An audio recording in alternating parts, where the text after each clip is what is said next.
Dan visual terkini, Paus Fransiskus sudah berada di Gereja Katedral untuk melakukan pertemuan, dan pertemuan sudah dimulai. Saat ini Paus Fransiskus sedang memberikan sambutannya kepada para uskup, para imam, dan juga para katekis, para suster, dan para biarawati. Untuk kunjungan apostolik ini adalah iman, persaudaraan, dan bela rasa.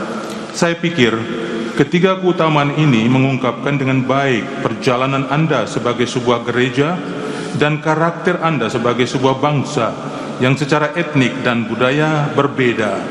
Pada saat yang sama, Anda sekalian dicirikan oleh sebuah pergumulan yang dalam untuk mewujudkan persatuan dan kehidupan bersama yang bersatu dan damai, seperti yang dicerminkan oleh prinsip-prinsip tradisional Pancasila. Sekarang saya ingin bersama Anda merefleksikan tentang tiga kata tersebut. La prima parola è fede. L'Indonesia è un grande paese con enormi ricchezze naturali a livello di flora, di fauna, di risorse energetiche e di materie prime e così via.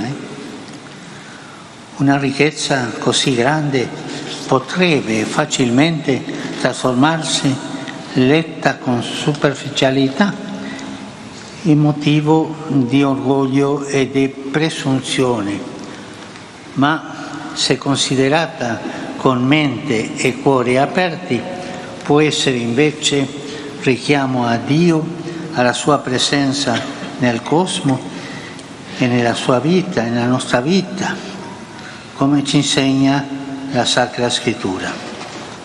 Avevo dimenticato questo.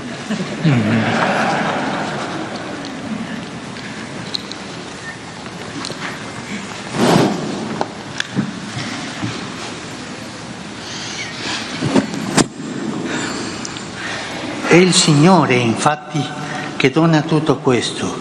Non c'è un centimetro del meraviglioso territorio indonesano, né un istante della vita di ognuno dei suoi milioni di abitanti che non sia dono del Signore, segno del suo amore gratuito e preveniente di Padre. E guardare tutto questo con umili occhi di figli ci aiuta a credere, a riconoscerci piccoli e amati e a coltivare sentimenti di gratitudine e di responsabilità. Ce n'ha parlato Agnes a proposito del nostro rapporto con il creato e con i fratelli. È stata brava, specialmente i più bisognosi, da vivere con uno stile personale e comunitario improntato al rispetto, alla civiltà e all'umanità con sobrietà e carità francescana. Yang pertama, iman. Indonesia adalah sebuah negara besar dengan banyak kekayaan alam, terutama marga dan satwa, sumber daya energi, bahan baku, dan seterusnya. Kalau dilihat secara sepintas, kekayaan yang begitu besar ini dapat menjadi alasan untuk menjadi sombong atau angkuh. Tetapi kalau dilihat dengan pikiran dan hati yang terbuka, kekayaan ini sebaliknya dapat menjadi pengingat akan Allah, akan kehadirannya di alam semesta dan dalam hidup kita, seperti yang diajarkan kitab suci pada kita. Sesungguhnya Tuhanlah yang memberikan semua ini kepada kita. Tidak ada sejengkal pun dari wilayah Indonesia yang menakjubkan ini, dan tidak ada satu momen pun dalam kehidupan jutaan penduduknya yang bukan merupakan anugerah dari Allah. Sebuah tanda akan kasih-Nya yang cuma-cuma dan abadi sebagai Bapa. Melihat semua yang telah diberikan pada kita dengan mata anak-anak yang ugahari, membantu kita untuk percaya, untuk mengenal diri kita sendiri sebagai insan kecil dan dikasihi, dan untuk memelihara rasa syukur dan tanggung jawab. Tadi Agnes berbicara tentang ini ketika ia mengundang kita untuk menjalin relasi kita dengan alam ciptaan dan dengan saudara dan saudari kita khususnya dengan mereka yang paling membutuhkan, melalui gaya hidup pribadi dan komunal yang ditandai oleh sikap menghormati, keadaban dan rasa peri kemanusiaan, bersamaan dengan ketentraman dan kasih Fransiskan. Dopo la fede, la seconda parola del motto è fraternità. Una pretesa del Novecento ha usato un'espressione molto bella, una poetessa molto bella per descrivere questo atteggiamento. Ha scritto che essere fratelli vuol dire amarsi riconoscendosi diversi come due gocce d'acqua. È bello, eh? Ed è proprio così. Non ci sono due gocce di acqua uguali una all'altra, né ci sono due fratelli nemmeno gemelli completamente identici. Vivere la fraternità allora vuol dire accogliersi a vicenda riconoscendosi uguali nella diversità. Dai, continua. Traduce adesso. Setelah iman, kata kedua dari moto kunjungan ini adalah persaudaraan. Seorang penyair abad 20 menggunakan sebuah ungkapan yang sangat indah untuk menggambarkan sikap ini. Seorang penyair, dia menulis bahwa menjadi saudara dan saudari artinya mencintai satu sama lain dengan mengakui bahwa masing-masing pribadi sama berbedanya seperti dua tetes air. Nulla due volte accade, itu dalam buku tersebut.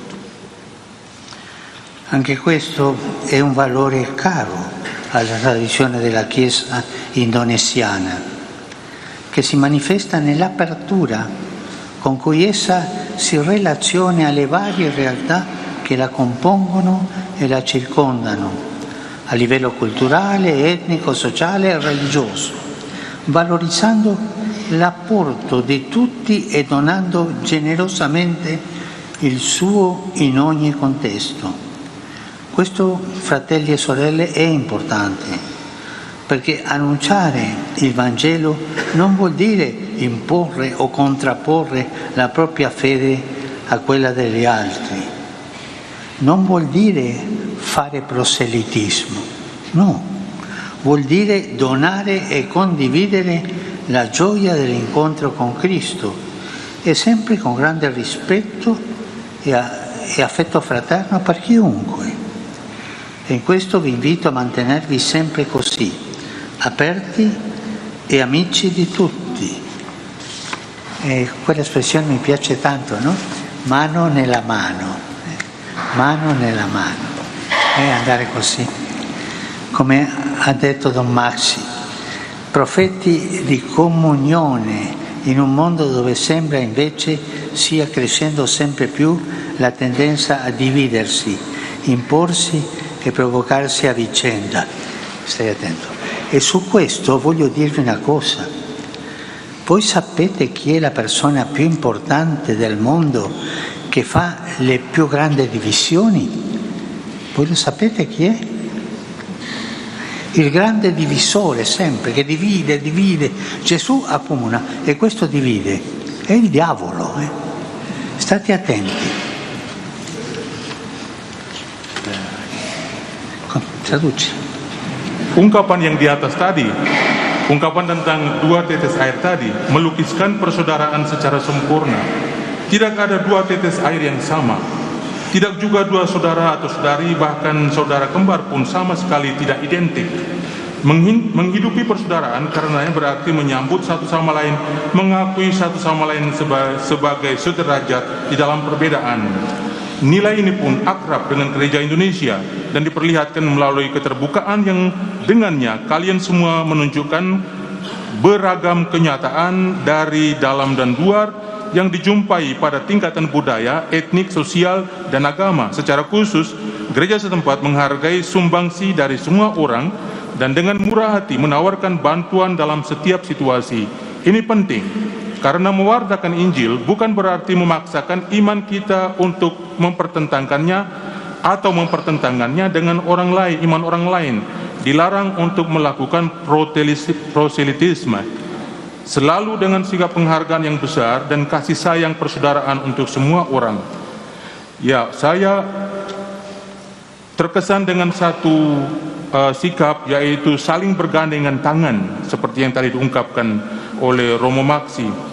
Nabi-nabi persatuan di dalam dunia ketika tendensi untuk memecah belah, memaksa dan memprovokasi satu sama lain kelihatannya terus-menerus meningkat.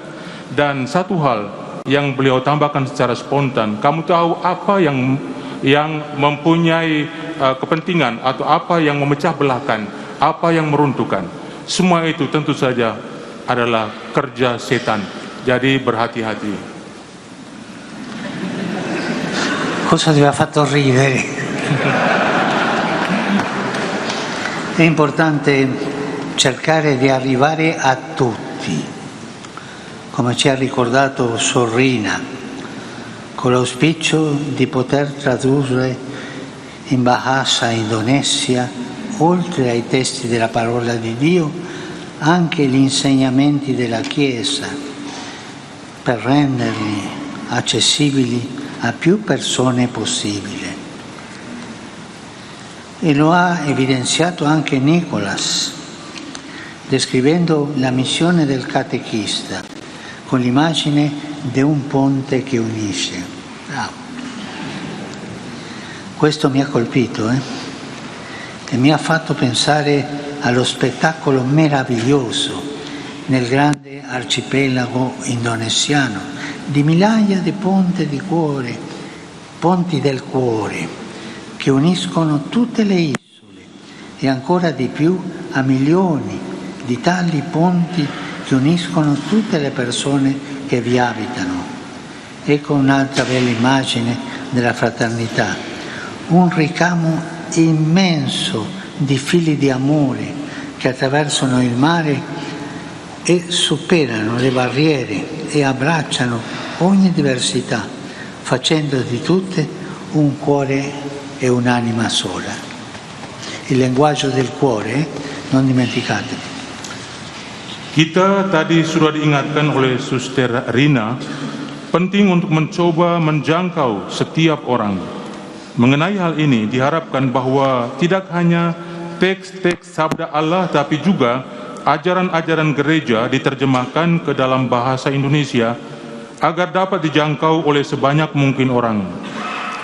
Nicholas juga menunjukkan perlunya menjangkau setiap orang, seraya melukiskan misi seorang katekis dengan perumpamaan jembatan yang menyatukan.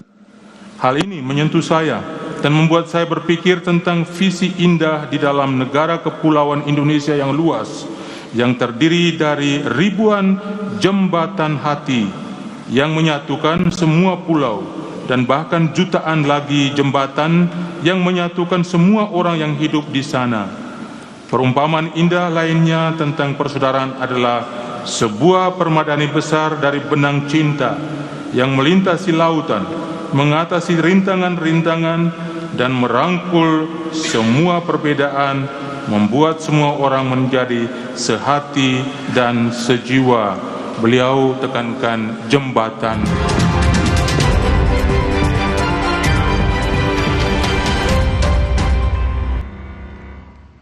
Saudara, saat ini Paus Fransiskus masih menyampaikan sambutannya di Gereja Katedral, di mana ada pertemuan dengan para uskup, imam, diaken, seminaris, dan juga katekis, di mana pertemuan ini masih berlangsung hingga sore hari ini. Saya akan kembali ke Bung Willy. Bung Willy, Paus Fransiskus masih memberikan sambutannya. Apa yang Anda bisa terima dari sambutan yang disampaikan oleh Sri Paus? Singkat saja.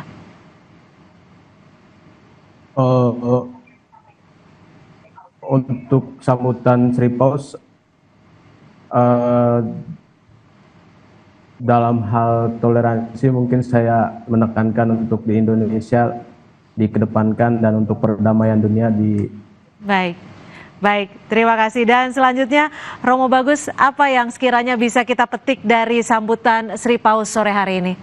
Saya kira sangat mengesankan bagi saya bahwa Sri Paus menekankan menjadi gereja di Indonesia itu artinya berbagi sukacita karena kita bertemu Tuhan Yesus, bukan memaksakan iman tetapi atau membandingkan iman, tetapi lebih mengungkapkan sukacita kita sebagai orang Kristiani karena kita telah bertemu Tuhan Yesus itu sendiri. Kemudian yang kedua yang menarik adalah bahwa pulau-pulau kita itu, karena kita punya ribuan pulau, itu mestinya disatukan oleh jembatan hati, bukan oleh perbedaan, bukan oleh konflik, bukan oleh hal-hal yang memecah belah kita, tetapi hati kita mesti bertemu satu sama lain, seperti laut itu saya kira menyatukan pulau-pulau di Nusantara, hati kita yang terbuka satu sama lain juga mestinya menyatukan kita. Orang lain harus menjadi bagian dari hati kita, kita menjadi bagian dari hati orang lain. Saya kira itu sangat indah. Itulah cerminan yang disampaikan Paus khususnya bagi masyarakat Indonesia. Terima kasih Romo Albertus Bagus Laksana dari Serikat Yesus Indonesia sudah bergabung bersama kami, dan juga terima kasih Bung Willy sudah bergabung bersama kami dan di Kompas Petang. Selamat sore. Terima kasih Bu Cynthia. Dan saudara, kita akhiri Kompas Petang sampai di sini. Saya Cynthia Rompas. Sampai jumpa.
Terima kasih Anda telah menyaksikan Kompas Petang. Didukung oleh This is my way. Cobain deh.